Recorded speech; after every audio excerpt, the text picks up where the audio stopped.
اللہ ہے۔ میلاد کے معنی کیا ہے؟ میلاد یہ عربی کا لفظ ہے، اس کے معنی آتے ہیں کہ پیدائش، کسی کی پیدائش کا ذکر کرنا، پیدائش کے حالات کا ذکر کرنا اور کسی کے زندگی کے حالات کا ذکر کرنا۔ تو میلاد النبی کا مطلب ہو گیا حضور کی پیدائش اور حضور کی مبارک زندگی کا ذکر، اس کو میلاد کہتے ہیں۔ تو اللہ تبارک و تعالیٰ نے تو سارے قرآن میں حضور کے میلاد کا ذکر فرمایا ہے۔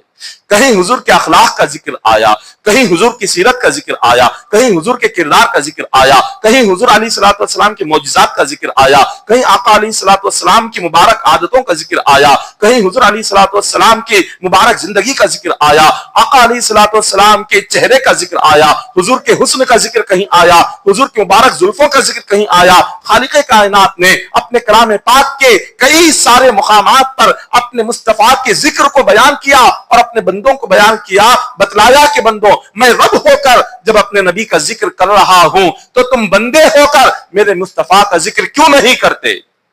رب ہو کر جب اپنے نبی کا ذکر بار بار کر رہا ہے، کہیں یا ایھا المزمل کہہ کے حضور کو اللہ تعالیٰ بلاتا ہے، کہیں طٰہٰ کا لقب دے کر اللہ اپنے نبی کو بلاتا ہے، کہیں یاسین کا لقب دے کر اللہ اپنے نبی کو پکارتا ہے، اللہ تبارک و تعالیٰ کہیں یا ایھا الرسول کہہ کر حضور کو بلاتا ہے، کہیں یا ایھا النبی کہہ کر اپنے مصطفیٰ کو بلاتا ہے۔ کیا پیارے القابات ہے کہ اللہ کتنے ناموں سے، کتنے لقب سے اپنے نبی کو اپنی طرف بلا رہا ہے۔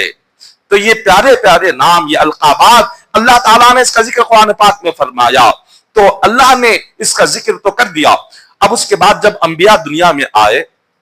تو ہر نبی نے اپنے زمانے میں آقا علیہ الصلوۃ والسلام کے دنیا میں تشریف لانے کا ذکر کیا۔ جتنے بھی انبیاء آئے، کیونکہ اللہ نے دنیا میں بھیجنے سے پہلے انہیں بتلا دیا تھا کہ جب میرے نبی تمہارے زمانے میں آئیں گے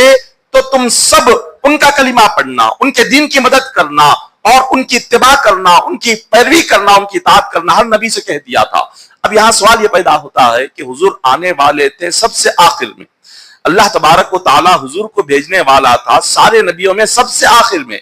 جب سب سے آخر میں حضور آنے والے ہیں، اللہ بھیجنے والا ہے سب سے آخر میں، تو اللہ تعالیٰ نبیوں سے کیوں یہ فرما رہا ہے کہ تمہارے زمانے میں اگر میرے نبی آ جائے تو کلمہ پڑھنا؟ یہ کیوں فرما رہا ہے جبکہ حضور کسی نبی کے زمانے میں آنے والے ہی نہیں تھے؟ نہ آدم علیہ السلام کے زمانے میں آنے والے تھے، نہ ابراہیم علیہ السلام کے زمانے میں آنے والے تھے، نہ شیس علیہ السلام کے زمانے میں آنے والے تھے، نہ نوح علیہ السلام کے زمانے میں آنے والے تھے، نہ سلیمان علیہ السلام کے زمانے میں آنے والے تھے، نہ یوسف علیہ السلام کے زمانے میں آنے والے تھے، نہ یعقوب علیہ السلام کے زمانے میں آنے والے تھے۔ کسی نبی کے زمانے میں